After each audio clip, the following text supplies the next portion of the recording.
Hi, welcome back.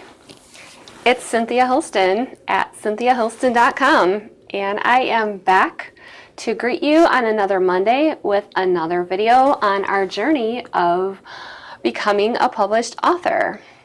So, before I get started, I just want to say if you find this content interesting, if it's helpful, don't forget to hit the subscribe button below and the bell beside it so you'll be notified when I upload a new video every Monday. And my kitty Tater Tot, we call him Tater, has come to say hi. Hi, Tater. It seems whenever I sit down to vlog, he comes to say hi too. Even though he was sleeping, he hears his mom talking, and here he is. Anyway, I just thought I'd show you guys my shirt really quick. This is this is a Van Gogh painting. I think it's called Stars Over the Rhone. But I love Van Gogh, and I am always looking for book recommendations myself. This book is about Van Gogh's life, called Lust for Life, and it's by Irving Stone, and this was actually written back in 1934. I don't believe you can get it in ebook. You have to get it as a paperback, or I think you can get an audiobook or hardback. But this is a biographical novel of Van Gogh's life. And I'm just sharing that because I am always looking for inspiration, and you can find inspiration in different sources, certainly. And obviously writing is my passion. Painting was Van Gogh's passion, but so much of what, like, he felt that urge, that desire, that need to create, right? And whether that is with music or with painting or drawing or singing, or writing, I think that we all understand that passion. So I just wanted to throw that out there.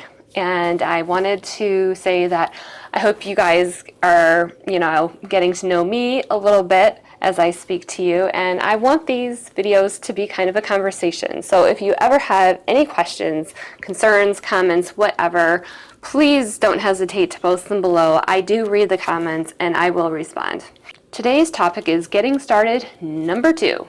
So there is another video aptly named Getting Started number 1. I know, really original, right?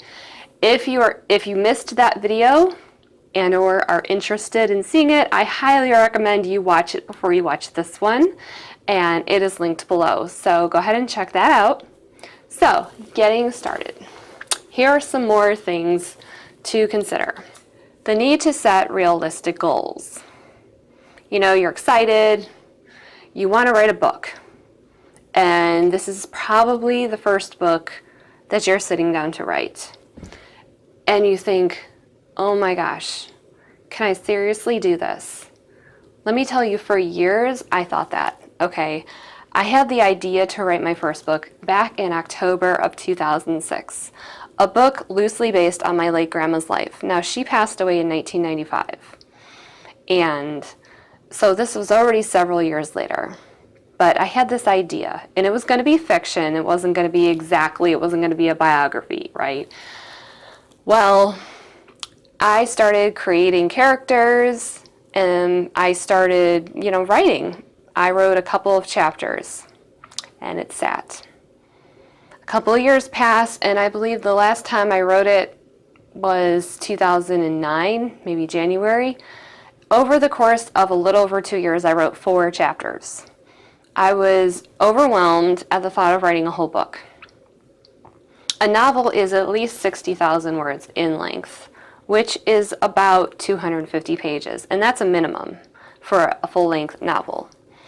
So if you can imagine, how am I going to do that? And back then I didn't even have kids, so that wasn't even a factor. Yes, I did work full-time. I did have a job, and I had a husband. I still have the same husband. But anyway, set realistic goals. So what I mean is, when I decided that I was finally going to seriously write this book, I decided I am going to just try writing for 15 minutes a day. That's what I told myself. Even if I don't feel like it, even if I'm sick, or my brain just isn't working that day, I didn't get enough sleep, I got too much stuff to do around the house, I can find a million reasons. Everybody can find a million reasons not to do something. But if you really, really want to do it and you're really serious about writing that book, give yourself a small goal and take it day by day. Break it down into reasonable chunks of time. So for me, that was 15 minutes a day. I took 15 minutes a day to write, and I started this in March of 2015.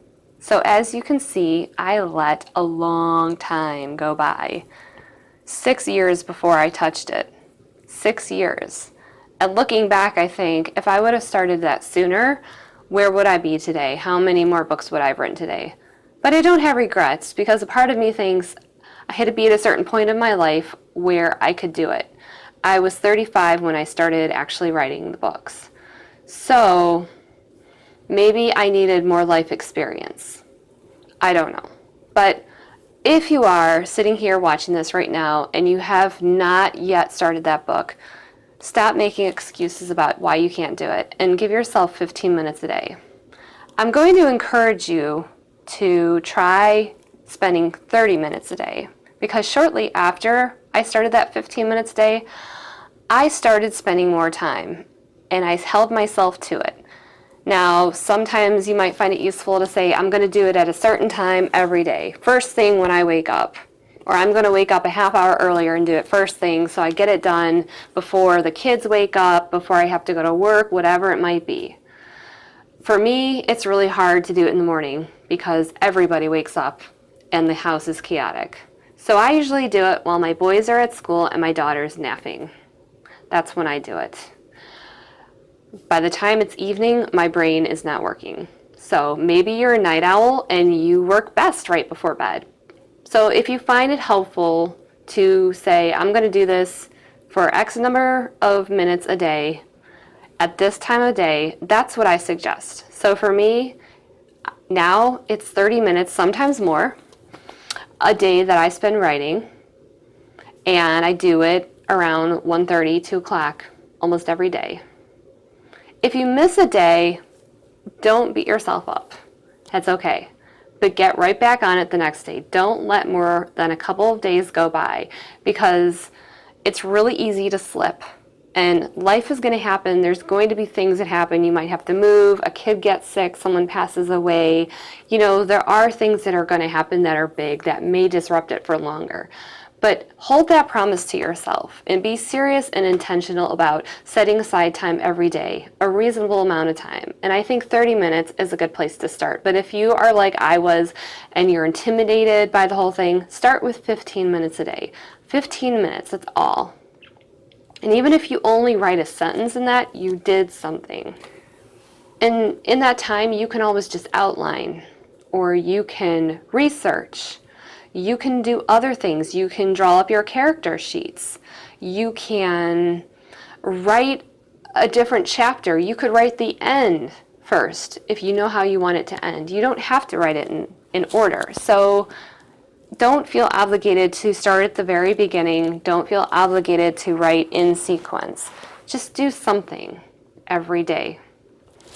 Another thing that is useful is you can draw diagrams of what the city looks like, or their street, or their neighborhood, a blueprint of their house, where the person lives, if that's helpful, because maybe you're referring to different bedrooms and where it is. You know, these are all things that I did. I created a whole fictional family tree because it was important for my story. So these things that are all related to your writing, you can do. And another question you might want to ask yourself is, how long is this project going to go? How long is it going to take? Do you have a deadline or not?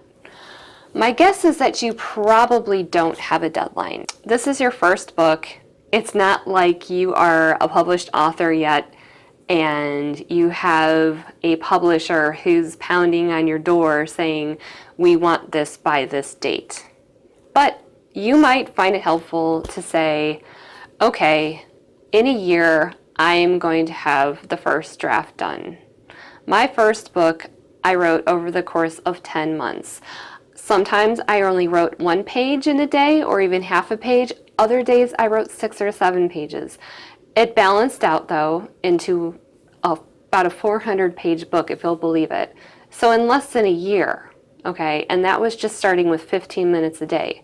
I realize not everybody writes at the same pace. I realized that depending on what kind of book you're writing, mine was set in the real world, so it's not like I had to world build.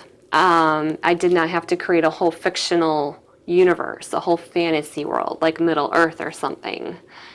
So depending on the complexity of your setting, you may need more time to do research.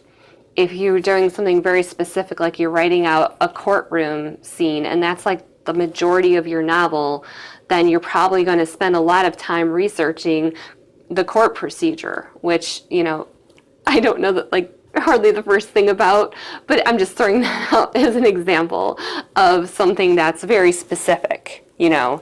So depending on what you're writing, you can think about that, and maybe, you know, you come back and you reanalyze that from time to time. So maybe you set yourself a deadline because it gives you something to work toward, but it's okay to reanalyze that. And I would suggest maybe every month you reanalyze how things are going. How much did I get to write this week, this month? And how much of the book do I think I have written is saying I'm going to be done at this date in X number of months still a realistic goal, or do I need to readjust it? And it's okay if you do need to readjust it. But I do think it's useful to have some sort of goal in mind, some sort of date. But maybe you just want to write, and that's cool too. You do what works for you. Another question to ask yourself would be, what do you want to achieve by writing this story? Do you just want to write the story because you have this story inside of you that you just need to get out?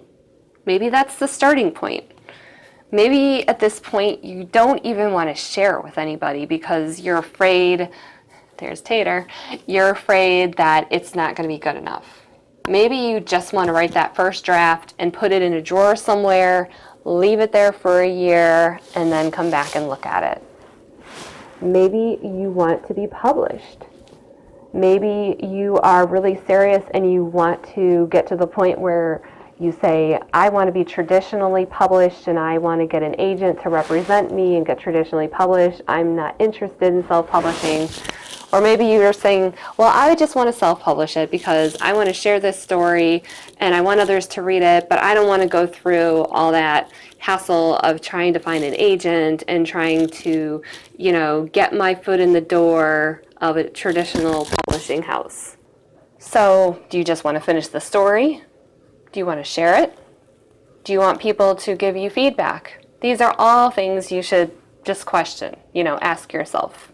And again, reassess from time to time, because everybody is at a different stage with how comfortable they are with, first of all, even writing a story, second of all, you know, the thought of finishing the story and then having to edit it, have other people read it, give their feedback, their critiques, take that, make more edits, and then, you know, work into publishing it.